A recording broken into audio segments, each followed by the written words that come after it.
Good morning dear students. कल की हमने क्लास में किया था माइक्रो इकोनॉमिक्स, मैक्रो इकोनॉमिक्स और इनमें डिफरेंस किया था। आज हम करेंगे पॉजिटिव एंड नॉर्मेटिव इकोनॉमिक्स कि जो इकोनॉमिक्स है वो पॉजिटिव और नॉर्मेटिव इकोनॉमिक्स होती है वो क्या होती है। तो करते हैं इसकी डेफिनेशन, ये कर लेते हैं।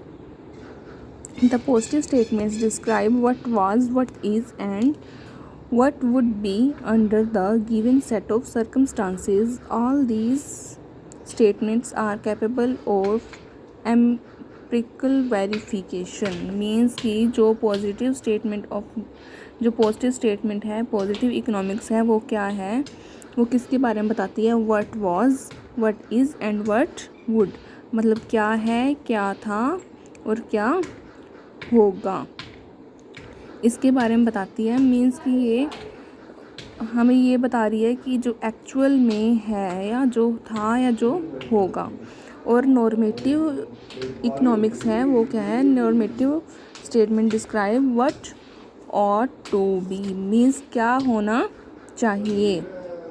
ये एक सुजेशन दे रही है। मीन्स जो पॉजिटिव स्टेटमेंट है वो ये बताती है एक्चुअल में जो है, और जो नॉर्मेटिव स्टेटमेंट है वो ये बताती है कि क्या होना चाहिए था।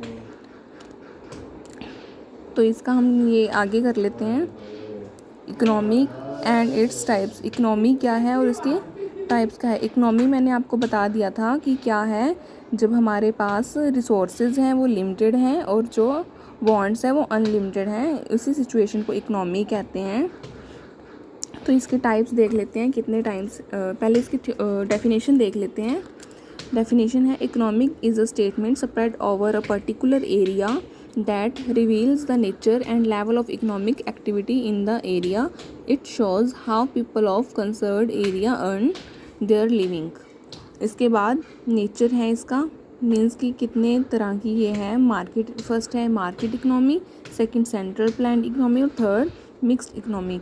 जो ये मार्केट इकोनॉमी है ये क्या है, free play of the market. Means कि मार्केट में इसी का राज होता है जिसने फर्म एस्टैब्लिश की है। मीन्स इसमें गवर्नमेंट का कोई रोल नहीं होता। अब देखते हैं क्या लिखा है।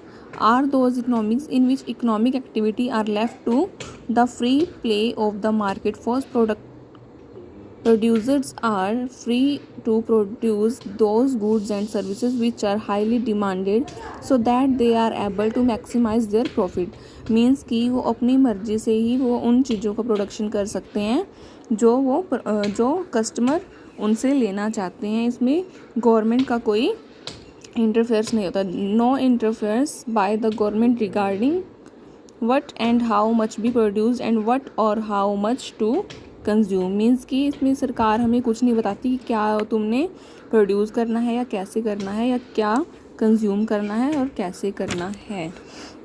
इसमें क्या है, जो सप्लाई और डिमांड है, supply and demand force determine prices of goods and services. जो सप्लाई और डिमांड है इसी के द्वारा ही, इन दोनों को से रिलेटेड ही हम हमारी जो प्रोडक्ट हैं उनका प्राइस डिसाइड होता है। नेक्स्ट है central planned economic. Central planned economics के अपोजिट है। जैसे इसमें गवर्नमेंट का कोई रोल नहीं होता, इसमें गवर्नमेंट का फुली रोल होता है।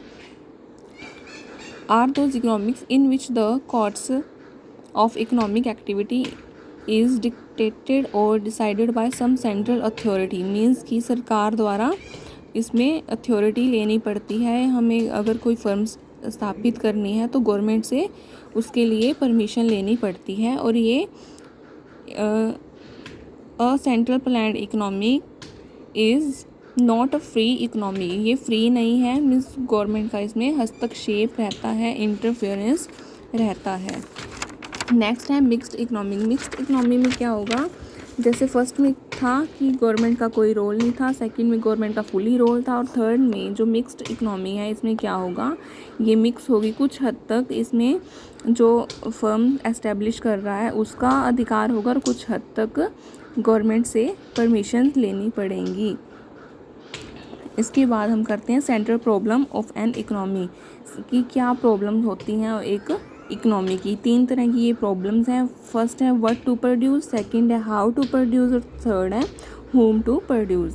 जो फर्स्ट है what to produce, इसके अंदर क्या आता है, allocation of resources and the problem of choice required that we decide what to produce and what not। इसमें हम ये देखते हैं कि क्या हमें प्रोड्यूस करना चाहिए और क्या नहीं। इसमें 2 पॉइंट्स दिए हुए हैं। First the economy has to decide what goods and services are to be produced, for instant which of the consumer goods like sugar, cloth, wheat, ghee are be produces and which of capital goods like machines, tractor etc। Means कि क्या हमें consumer good produce करनी चाहिए या capital goods. जो consumer goods होती हैं वो क्या होती हैं, शुगर, क्लॉथ मीन्स जिनको हम कंज्यूम करते हैं अपने घरों में, और कैपिटल गुड्स क्या होती हैं, जो मशीन्स, ट्रैक्टर या बड़ी बड़ी लाइक कंप्यूटर्स,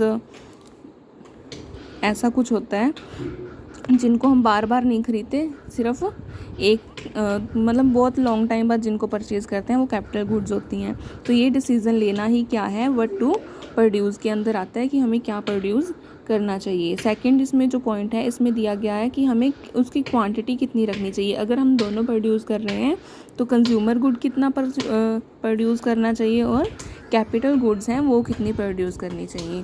थर्ड है हाउ टू प्रोड्यूस के अंदर क्या आता है बेटा, इसमें ये आएगा कि हम जो अपनी प्रोडक्शन कर रहे हैं वो कैसे करनी चाहिए, किस टेक्निक से करनी चाहिए। ये जो प्रोडक्शन है इसकी 2 तरह की टेक्निक्स होती हैं। फर्स्ट होती है लेबर और सेकंड होती है कैपिटल।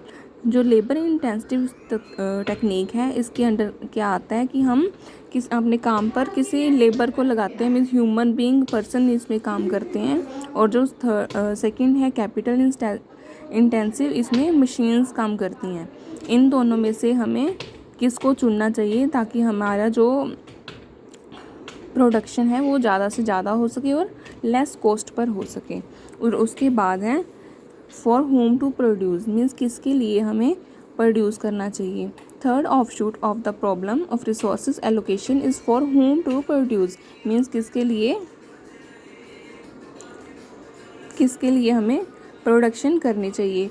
फर्स्ट इसमें 2 पॉइंट्स दिए गए हैं। First is the first aspect relate to personal distribute, means कि जो फर्स्ट एस्पेक्ट इसमें दिया गया है वो पर्सनल डिस्ट्रीब्यूशन के लिए। मान लीजिए किसी के पास ज़मीन है और वो अपनी ज़मीन में गेहूं का प्रोडक्शन कर रहे हैं, तो उनको ये डिसाइड करना होता है कि जो गेहूं का प्रोडक्शन है वो खुद के यूज़ के लिए है, अपनी फैमिली के लिए है और हाउस होल्ड के लिए है, या वो इसी गेहूं को पूरी मार्केट में लेके आएंगे। इसी बात का डिसीज़न लेना ही किसके अंडर आता है, फॉर होम टू प्रोड्यूस।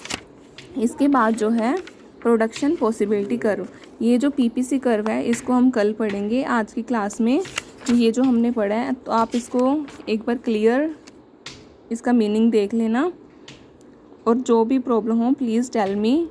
आज के लिए इतना ही, थैंक यू।